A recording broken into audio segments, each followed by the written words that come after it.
በደቡብ አሜሪካ የምትገኘው ቬኔዙዌላ ዓለም ላይ በነዳጅ ዘይት ክምችት ከበለጸጉ ሀገራት መካከል አንዷ ናት። በተፈጥሮ ሀብቷ በተለይ በአስደናቂ ፏፏቴዎቿና በውብ መልክዓ ምድሯ ትታወቃለች። በአንድ ወቅት ከበለጸጉት የላቲን አሜሪካ ሀገራት መካከል አንዷ ነበረች። የቬኔዙዌላ ታሪክ የሚጀምረው አውሮፓውያን የአሜሪካንን ምድር ከመርገጣቸው ከብዙ ሺህ ዓመታት በፊት ነበር።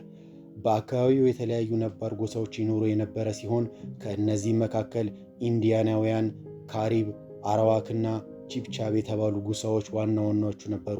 እነዚህ ህዝቦች በግብርና፣ በአሳ ማጥመድና በባህላዊ ንግድ ላይ የተሰማሩ ነበሩ። በ1498 ክሪስቶፈር ኮሎምበስ በሦስተኛው የባህር ጉዞ ወቅት የቬኔዙዌላን የባህር ዳርቻ አገኘ።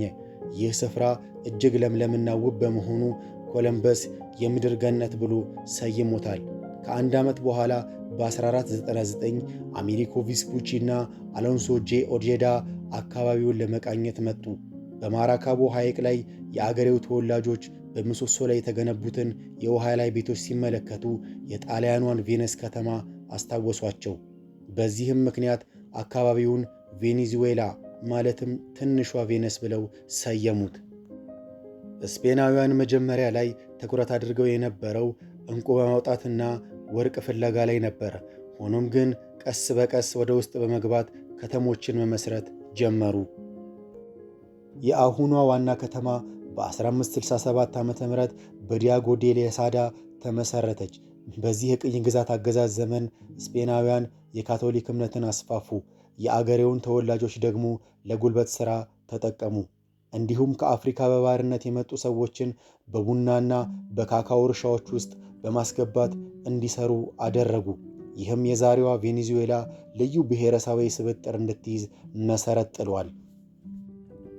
በ17ኛው እና በ18ኛው ክፍለ ዘመን ቬኔዙዌላ በስፔን ግዛት ስር የነበራት አስተዳደራዊ ቁጥጥር ተጠናከረ። በ1777 የስፔን ንጉሥ ካርሎስ ሦስተኛ የቬኔዙዌላ ካፒቴንሲ ጀነራል የሚለውን ወታደራዊና አስተዳደራዊ መዋቅር መሠረተ። ይህ መዋቅር ቬኔዙዌላ ራሷን የቻለች የፖለቲካ ማዕከል እንድትሆን የመጀመሪያውን መንገድ የከፈተ ነበር። በስፔን የቅኝ ግዛት ዘመን ማኅበረሰቡ በሦስት ደረጃ የተከፈለ ነበር። ፔንሱላሬስ የሚባሉት በቀጥታ ከስፔን የመጡና ከፍተኛ የፖለቲካ ሥልጣን የነበራቸው ሲሆን ክሬኦልስ ተብሎ የሚጠሩት ደግሞ በቬኔዙዌላ የተወለዱ ስፔናውያን ሲሆኑ እነዚህ ሀብታም ባለመሬቶች ቢሆኑም ከፖለቲካ ሥልጣን ግን የተገለሉ ነበር። ሜስቲዞስ የሚባሉት ደግሞ ማኅበረሰቦች የመጨረሻና ዝቅተኛውን የሠራተኛ ክፍል የያዙ ናቸው። የቬኔዙዌላ የነፃነት ጉዞ ረጅም፣ ደም አፋሳሽና ውስብስብ ነበር። የነፃነቱ ሂደት በይፋ የጀመረው ሚያዝያ 19 ቀን 1810 የካራካስ ከተማ ምክር ቤት የስፔንን ተወካይ ከሥልጣን ባወረደበት ወቅት ነበር። በ1811 ቬኔዙዌላ ከስፔን ነፃ መውጣቷን በይፋ አወጀች። የመጀመሪያውም ሪፐብሊክ ተመሠረተ። አዲስ በተመሠረተው ሪፐብሊክ ውስጥ አለመግባባትና በስፔን ወታደራዊ ጣልቃ ገብነት ምክንያት በአንድ ዓመት ውስጥ ፈረሰ። በ1813 የነፃነት አርበኛ በሆነው ሲሞን ቦሊቫር እየተመራ ሁለተኛው የቬኔዙዌላ ሪፐብሊክ ተመሠረተ። ነገር ግን ለስፔን ንጉሥ ታማኝ በሆኑ ኃይሎች በተከፈተበት ከባድ የመልሶ ማጥቃት ዘመቻ እንደገና ፈረሰ። ቦሊቫርም ለመሰደድ ተገደደ። ሲሞን ቦሊቫር ተስፋ ሳይቆርጥ ከሃይቲ ወታደራዊ ድጋፍ በማግኘት ወደ ቬኔዙዌላ ተመለሰ። በዚህ ጊዜ የትግል ስልቱን በመቀየር ከታችኛው ማኅበረሰብና በከብት እርባታ ከሚተዳደሩ ፈረሰኛ ተዋጊዎች ጋር ኅብረት መፍጠር ቻለ። ሰኔ 24 ቀን 1811 የተካሄደው የካራባቦ ጦርነት በቬኔዙዌላ ወሳኝ ታሪካዊ ክስተት ሆነ። ሲሞን ቦሊቫር የመራው የአርበኞች ጦር የስፔንን ሰራዊት ድል አደረገ። ይህ ድል ለቬኔዙዌላ ፍጹም ነፃነትን አጎናጸፈ። ከዚህ ድል በኋላ ቬኔዙዌላ፣ ኮሎምቢያ፣ ኢኳዶር እና ፓናማ አንድ ላይ በመሆን ግራን ኮሎምቢያ የተባለውን ታላቅ ኅብረት መሠረቱ። ሲሞን ቦሊቫርም የኅብረቱ ፕሬዝዳንት ሆነ። የቦሊቫር ሕልም መላው የደቡብ አሜሪካ ሀገራት አንድ ላይ መሆን አለባቸው የሚል ነበር። ሲሞን ቦሊቫር የመሠረተው ግራን ኮሎምቢያ ረጅም ዕድሜ አልነበረውም። በክልሎች መካከል በነበረው የፖለቲካ ሽኩቻ፣ በጂኦግራፊያዊ ርቀትና በኢኮኖሚያዊ ቀውስ ምክንያት ኅብረቱ መበታተን ጀመረ። በ1830 ቬኔዙዌላ ከግራን ኮሎምቢያ ህብረት በይፋ ወጣች። የነፃነት ጦር መሪ የነበረው ጀነራል ሆሴ አንቶኒዮ ፓኤዝ የነፃይቱ ቬኔዙዌላ የመጀመሪያው ፕሬዝዳንት ሆነ። ቬኔዙዌላም ራሷን የቻለች ሉዓላዊት ሀገር ሆና ተመሰረተች። በዛው ዓመት የቬኔዙዌላ የነፃነት አባት የሆነው ሲሞን ቦሊቫር በህመም ሕይወቱ አለፈ። ቬኔዙዌላ ከተመሰረተች በኋላ ባሉት 10 ዓመታት ውስጥ በርካታ ፈተናዎችን አሳልፋለች። ከ1859 እስከ 1863 በሀብታሞችና በድሆች እንዲሁም በማዕከላዊ መንግሥት ደጋፊዎች መካከል የተደረገው አስከፊ ጦርነት ነበር። በ20ኛው ክፍለ ዘመን መጀመሪያ ላይ በቬኔዙዌላ እጅግ ከፍተኛ የነዳጅ ዘይት ክምችት ተገኘ። ይህ ክስተት የሀገሪቱን ታሪክ፣ ኢኮኖሚና ፖለቲካ ሙሉ በሙሉ ቀየረው። ቬኔዙዌላ ከግብርና መር ኢኮኖሚ ወደ መካከለኛ ገቢ ያላት የነዳጅ አምራች ሀገርነት ተሸጋገረች። ቬኔዙዌላ ቦሊቫሪያን ሪፐብሊክ ትባላለች።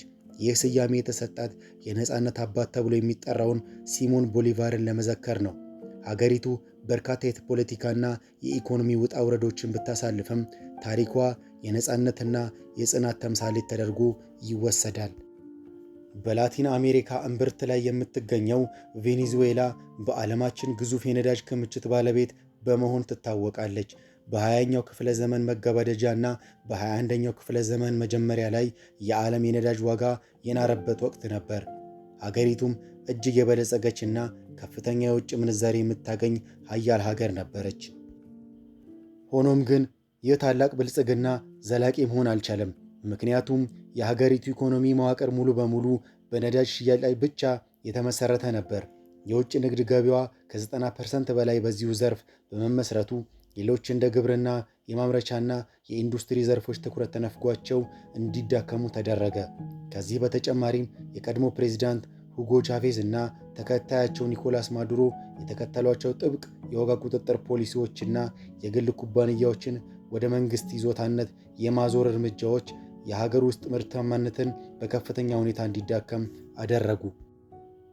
ከነዳጅ የሚገኘው በቢሊዮኖች የሚቆጠር ዶላር ለወደፊት ትውልድና ለኢኮኖሚያዊ ቀውስ መጠባበቂያነት መቀመጥ ሲገባው በአግባቡ ባልታቀዱና ጊዜያዊ ማህበራዊ ፕሮግራሞች ላይ መባከኑና የተሰራፋው ሙስና ሀገሪቱን ወደ ከፍተኛ አደጋ መራት።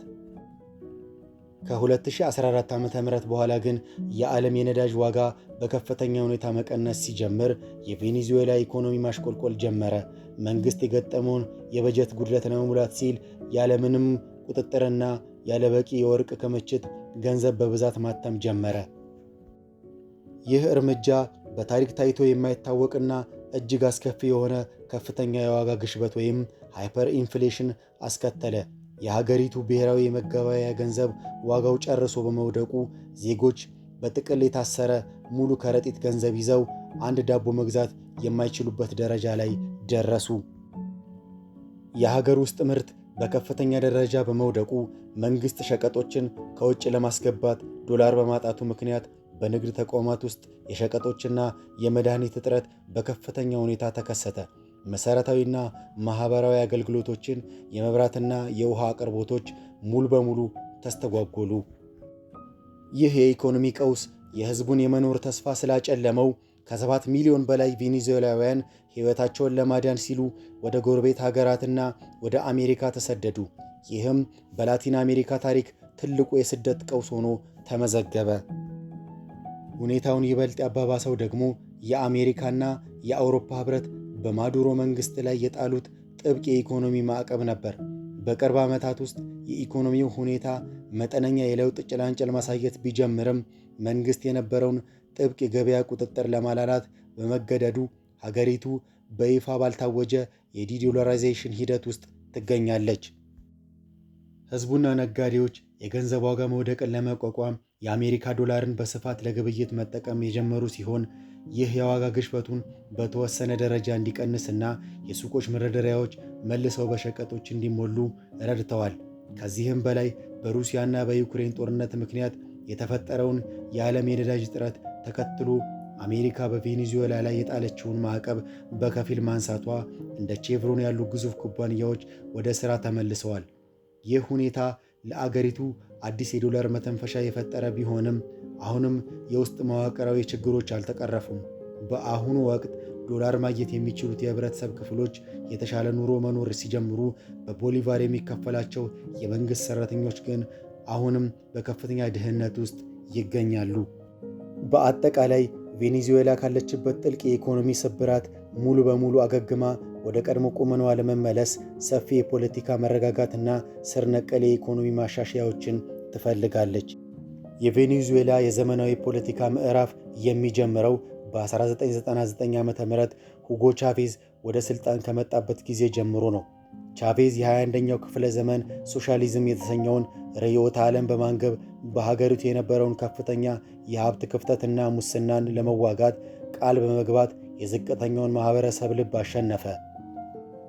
በ2000 ዓ.ም መጀመሪያ ላይ የነዳጅ ዋጋ በዓለም ገበያ ላይ በከፍተኛ ሁኔታ ማሻቀቡ ለቻቬዝ መንግሥት ታላቅ ዕድልን ፈጠረ። መንግሥት ከነዳጅ የሚያገኘውን ቢሊዮን ዶላሮች ወደ ማኅበራዊ ፕሮግራሞች እንደ ትምህርት፣ ጤናና መኖሪያ ቤት ግንባታ ላይ አዋለው። ይሁን እንጂ ይህ ማኅበራዊ ልማት በጠንካራ መሠረት ላይ የተገነባ አልነበረም። የግል አምራች ዘርፎች በመንግሥት ተወረሱ። የሀገሪቱ ብሔራዊ የነዳጅ ኩባንያ በፖለቲካ ታማኞች ተሞላ። ሀገሪቱም ሙሉ በሙሉ የነዳጅ ምርት ጥገኛ ሆነች። በ2013 ዓ.ም ሁጎ ቻቬዝ በካንሰር ሕመም ሲያርፍ ሀገሪቱን ከተዳከመ የኢኮኖሚና ፖለቲካዊ ቀውስ ውስጥ ጥሏት አለፈ። የቻቬዝ ቀኝ እጅ የነበረው ኒኮላስ ማዱሮ ሥልጣኑን ተረከበ። ነገር ግን ማዱሮ ሥልጣን በያዘ ማግስት የዓለም የነዳጅ ዋጋ በከፍተኛ ደረጃ አሽቆለቆለ። ይህም ክስተት የቬኔዙዌላን ኢኮኖሚ በፍጥነት እንዲዳከም አደረገው። በ2018 ዓ.ም ኒኮላስ ማዱሮ አወዛጋቢ በሆነ ምርጫ በድጋሚ መመረጡን አወጀ። ይህንን ተከትሎ የተቃዋሚ መሪ የሆነው ሁዋን ጓይዶ ራሱን ጊዜያዊ ፕሬዝዳንት አድርጎ ሰየመ። አሜሪካና በርካታ የምዕራብ ሀገራት ጓይዶን ዕውቅና ሲሰጡት፣ ሩሲያና ቻይና የሀገሪቱ መከላከያ ሰራዊት ማዱሮን ደገፉ። ይህ ፉክክር ለዓመታት የሀገሪቱን የፖለቲካ ምህዳር ውጥረት ውስጥ ከተተው። በ2024 ታሪካዊ ምርጫ አዲሷ የተቃዋሚ መሪ ማሪያ ኮሮና ማቾዳ በሕዝቡ ዘንድ ከፍተኛ ተቀባይነትን አገኘች። እሷ ግን ኤድሞንዶ ጎንዛሌዝን በመተካት የተቃዋሚውን ጎራ በአንድነት መርታለች። በምርጫው ወቅት ሕዝቡ ከፍተኛ የለውጥ ፍላጎት ቢያሳይም የምርጫ ቦርዱ ማዱሮ ማሸነፉን አስታወቀ። ተቃዋሚዎች ግን ድምፁ መጭበርበሩን የሚያሳዩ ማስረጃዎች ይፋ በማድረግ ድሉ የጎንዛሌዝ መሆኑን ገለጹ። ይህ ክስተት በሀገሪቱ አዲስ የተቃውሞ ማዕበልና ዓለም አቀፍ ጫና እንዲከሰት አድርጓል። ፕሬዚዳንት ኒኮላስ ማዱሮ በአምባገነንነት ሥልጣን ላይ ሊቆይ ግን አልቻለም። በጃንዋሪ 3 2026 ዓ.ም ማለዳ ላይ የአሜሪካ ጦር ኃይል በካራካስ ባደረገው ድንገተኛ የሚሊተሪ ጥቃት ኒኮላስ ማዱሮንና ባለቤታቸውን ሊያ ፍሎሬንስን በቁጥጥር ስር አውሏቸዋል። ማዱሮ ከተያዙ በኋላ ወዲያውኑ ወደ ኒውዮርክ የተወሰዱ ሲሆን በፍትህ ሚኒስቴር በኩል በዕፅ አዘዋዋሪነት፣ በሽብርተኝነትና ሕገወጥ የጦር መሳሪያ ዝውውር ክስ ተመስርቶባቸዋል። ጃንዋሪ 5 2026 ዓ.ም ፍርድ ቤት ቀርበው ጥፋተኛ አይደለሁም በማለት ተከራክረዋል። በሌላ በኩል ፕሬዚዳንት ዶናልድ ትራምፕ ኦፕሬሽኑ የአሜሪካን ሉዓላዊነት ለማስከበርና የዕፅ አዘዋዋሪዎችን ለመቅጣት የተደረገ ሕጋዊ እርምጃ መሆኑን ገልጸዋል። ቬኔዙዌላ በደቡብ አሜሪካ አህጉር የምትገኝ እጅግ የበለጸገ የተፈጥሮ ሀብትና ውብ መልክዓ ምድር ያላት ሀገር ናት። ካራካስ የሀገሪቱ ዋና ከተማና ትልቋ የከተማ ማዕከል ናት። ከተማዋ በኤል አቢላ ብሔራዊ ፓርክና ተራራማ ሰንሰለቶች የተከበበች ውብ ሸለቆ ውስጥ ትገኛለች። ካራካስ የፖለቲካ፣ የኢኮኖሚ፣ የባህልና የኢንዱስትሪ ማዕከል ናት። ከተማዋ ዘመናዊ ሰማይ ጠቀስ ሕንፃዎች እና ሰፊ የሃይዌይ መንገዶች ያሏት ቢሆንም ካራካስ ከፍተኛ የሕዝብ ቁጥር ያለባት ከተማ በመሆኗ ምክንያት ከፍተኛ ማኅበራዊ ኑሮ ልዩነት የሚታይባት ከተማ ናት። በካራካስ ዘመናዊ ሰማይ ጠቀስ ሕንፃዎች ከተፈጥሮ ጋር የተዋሃዱባት ሲሆን የሀገሪቱ ታሪክ የተቀረጸባትና የነፃ አውጪው የሲሞን ቦሊቫር ታሪክ በሰፊው የሚነገርባት ስፍራ ናት። ቴሌፌሪኮ ደ ካራካስ ጎብኚዎች ወደ ኤል አቢላ ተራራ ጫፍ የሚያወጣ የኬብል መኪና ነው። ከተራራው ጫፍ ላይ በአንድ በኩል ሙሉ የካራካስን ከተማ እይታ፣ በሌላ በኩል ደግሞ የካሪቢያን ባህርን ቁልቁል መመልከት ይቻላል። ፕላዛ ቦሊቫር እና ሙዚየሞች የቅኝ ግዛት ዘመን ስነ ሕንፃዎችና የሀገሪቱን ጥንታዊ ጥበብ ለማጥናት ምርጥ ቦታዎች ናቸው። ከካራካስ ወደ ምዕራብ አቅጣጫ ስንጓዝ የሀገሪቱ ሁለተኛ ትልቅ ከተማ ወደምትገኝበት ወደ ማራካይቦ እንደርሳለን። ከተማዋ በማራካይቦ ሐይቅ ዳርቻ ላይ የምትገኝ ሲሆን በአመዛኙ ሞቃታማ የአየር ንብረት አላት። የሀገሪቱ የነዳጅ ኢንዱስትሪ ማዕከል በመሆኗ በኢኮኖሚ ረገድ ትልቅ ሚና አላት። ነዋሪዎቿ በእንግዳ ተቀባይነታቸውና በሙዚቃ አፍቃሪነታቸው ይታወቃሉ። ከማራካይቦ በስተሰሜን ምስራቅ አቅጣጫ ወደ ካሪቢያን ባህር ዳርቻ ጉዞአችንን ስንቀጥል በታሪካዊነቷ ወደምትታወቀው ጥንታዊቷ ኮሮ ከተማ እንደርሳለን። ከተማዋ በ1527 የተቆረቆረች የቬኔዙዌላ የመጀመሪያዋ ዋና ከተማ ናት። በዩኔስኮ የዓለም ቅርስነት የተመዘገበች ሲሆን በጡብ የተሰሩ የቅኝ ግዛት ሕንፃዎቿ እስካሁን ቆመው ይታያሉ። ሌላኛዋ ከተማ ቫሌንሲያ ትባላለች። የቬኔዙዌላ የኢንዱስትሪ ዋና ከተማ ናት። በከተማዋ ትላልቅ ፋብሪካዎችና የንግድ ተቋማት ይገኛሉ። ከተማዋ ንጹሕ፣ ዘመናዊና ሰፊ መናፈሻዎች አሏት። ከመካከለኛው ክፍል ወደ ደቡብ ምዕራብ አቅጣጫ ስንጓዝ በአንዲት ተራራማ ሰንሰለቶች የተከበበችውን ሜዳ ከተማ እንደርሳለን። ከተማዋ በከፍተኛ ተራሮች የተከበበች በመሆኗ ቀዝቃዛና አስደሳች የአየር ንብረት አላት። የበርካታ ዩኒቨርሲቲዎች መገኛ በመሆኗ በወጣቶች የምትወደድና ደማቅ የምሽት ሕይወት ያለባት ከተማ ናት። በዓለም ላይ ረጅሙና ከፍተኛው የሙኩምባሪ የኬብል መኪና ነው። ከከተማዋ ተነስቶ እስከ 4765 ሜትር ከፍታ ባለው የፒኮ ኤስፔሄሮ ተራራ ጫፍ ላይ ይደርሳል። በመጨረሻም የጉዞአችን ማጠናቀቂያ ወደ ሆነችው የሲዩዳድ ጉያና እንደርሳለን። በ1961 የተመሠረተችው የጉያና ከተማ በአንጻራዊነት ከሌሎች ከተሞች በዕድሜ አነስተኛ ከተማ ናት። የአሪኖኮ እና የካሮኒ ወንዞች በሚገናኙባት ስትራቴጂክ ቦታ ላይ ትገኛለች። ከተማዋ በከባድ ኢንዱስትሪዎችና በሃይድሮ ኤሌክትሪክ ኃይል ማመንጫነቷ ትታወቃለች። ቬኔዙዌላ በደቡብ አሜሪካ አህጉር ሰሜናዊ ጫፍ ላይ የምትገኝ በተፈጥሮ ሀብትና በብዝሃ ሕይወት የታደለች አስደናቂ ሀገር ናት። ከግዙፍና ረጃጅም ተራሮች እስከ ጥቅጥቅ የዝናብ ደኖች ከነጭ አሸዋማ ባህር ዳርቻዎች። ቬኔዙዌላ በደቡብ አሜሪካ አህጉር ሰሜናዊ ጫፍ ላይ የምትገኝ በተፈጥሮ ሀብትና በብዝሃ ሕይወት የታደለች አስደናቂ ሀገር ናት። ከግዙፍና ረጃጅም ተራሮች እስከ ጥቅጥቅ የዝናብ ደኖች ከነጭ አሸዋማ የባህር ዳርቻዎች እስከ ዓለማችን ረጅም ፏፏቴ ድረስ ያላት ውብ መልክዓ ምድሮችን የታደለች ሀገር ናት። የቬኔዙዌላ ተፈጥሮ ሲነሳ መጀመሪያ ወደ አእምሮ የሚመጣው ታዋቂው የኤንጅል ፏፏቴ ነው። በሀገሪቱ ደቡባዊ ምስራቅ በካናይማ ብሔራዊ ፓርክ ውስጥ የሚገኘው ይህ ፏፏቴ በዓለም ላይ ካሉ ተፈጥሯዊ ከሆኑ አስደናቂ ነገሮች አንዱ ነው። የኤንጅል ፏፏቴ 979 ሜትር ርዝመት ያለው ሲሆን ይህም በዓለማችን ላይ ረጅሙ ያልተቋረጠ ፏፏቴ ያደርገዋል። ፏፏቴው የሚመነጨው አውያንቴፑይ ከተባለ ረጅም ተራራ ላይ ነው። የውሃው ኃይል በጣም ከፍተኛ ከመሆኑ የተነሳ ውሃው መሬት ከመንካቱ በፊት አብዛኛው ተኖ ወደ ጭጋግና ጉምነት ይቀየራል። ወደዚህ ስፍራ ለመድረስ የሚደረገው ጉዞ በራሱ ትልቅ ጀብዱ ነው። ጎብኚዎች በወንዙ ላይ በጀልባ በመጓዝ እና በደኑ ውስጥ በእግር በመሄድ ውበቱን በአካል መመስከር ይችላሉ። የኤንጅል ፏፏቴ የሚገኝበት የካናይማ ብሔራዊ ፓርክ በዩኔስኮ በዓለም ቅርስነት የተመዘገበ ግዙፍ ብሔራዊ ፓርክ ነው። ፓርኩ እጅግ ከመስፋቱ የተነሳ ከቤልጅየም የቆዳ ስፋት ጋር ይስተካከላል። የዚህ ፓርክ ልዩ መለያ ተፑይስ በመባል የሚታወቁ ጠፍጣፋ አናት ያላቸው ተራሮች ናቸው። እነዚህ ተራሮች በሚሊዮን የሚቆጠሩ ዓመታትን ያስቆጠሩና በዓለም ላይ ካሉ እጅግ ጥንታዊ የጂኦሎጂ ቅርጾች መካከል ይመደባሉ። የሮራይማ ተራራ የቬኔዙዌላ የብራዚልና የጉያና ድንበር የሚገናኙበት ነው። የተራራው አናት እንግዳ የሆኑ የድንጋይ ቅርጾች፣ ክሪስታሎችና በሌላ ዓለም የማይገኙ ልዩ ልዩ የእጽዋትና የእንስሳት ዝርያዎች መገኛ ነው። ቬኔዙዌላ የዱር እንስሳትና የተራራ ሀገር ብቻ ሳትሆን እጅግ ማራኪ የሆኑ የባህር ዳርቻዎች ባለቤትም ናት። ሎስ ሮኪስ በካሪቢያን ባህር ውስጥ የሚገኙ ከ350 በላይ ደሴቶችና የአሸዋ ክምችቶች ስብስብ ነው። ጥራቱ እጅግ ከፍተኛ የሆነ ነጭ አሸዋና ከሰማያዊ እስከ ደማቅ አረንጓዴ ቀለም የሚቀይረው ንጹሕ የባህር ውሃ የዚህ ስፍራ መለያ ነው።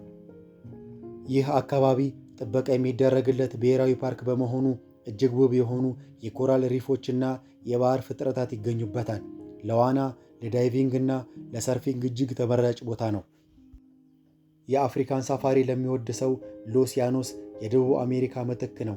ይህ ሰፊ ሞቃታማ የሳር ምድርና ረግረጋማ አካባቢ በኦሪኖኮ ወንዝ ተፋሰስ ውስጥ ይገኛል። ይህ ስፍራ በዓለማችን ላይ ለየት ያለ የእባብ ዘር የሆነውን አናኮንዳ፣ አይጥ የሚመስለውን ካፒባራ፣ አዞዎችና የሮዝ ዶልፊኖች መገኛ ነው። ከ350 በላይ የወፍ ዝርያዎች በዚህ አካባቢ ስለሚገኙ የአዕዋፍ ተመልካቾችን ቀልብ ይስባል። በዝናብ ወራት አካባቢ በውሃ ስለሚሞላ አዕዋፋቱ በትንንሽ ደሴቶች ላይ ይሰባሰባሉ። ይህም ለመመልከት እጅግ ምቹ ያደርገዋል። በቬኔዙዌላ ከሚገኙ እጅግ አስገራሚ የተፈጥሮ ክስተቶች አንዱ በማራካቤው ሐይቅ ላይ የሚከሰተው የካታቱምቦ መብረቅ ነው። ይህ ክስተት የማይጠፋው የካታቱምቦ መብራት ተብሎ ይጠራል። በካታቱምቦ ወንዝና በማራካይቦ ሐይቅ መገኛ ላይ በዓመት ውስጥ እስከ 260 የሚደርሱ ቀናት በቀን ለ9 ሰዓታት ያህል ያለምንም ማቋረጥ የመብረቅ ብልጭታ ይከሰታል። ይህም በሰዓት እስከ 280 ጊዜ ሊታይ ይችላል።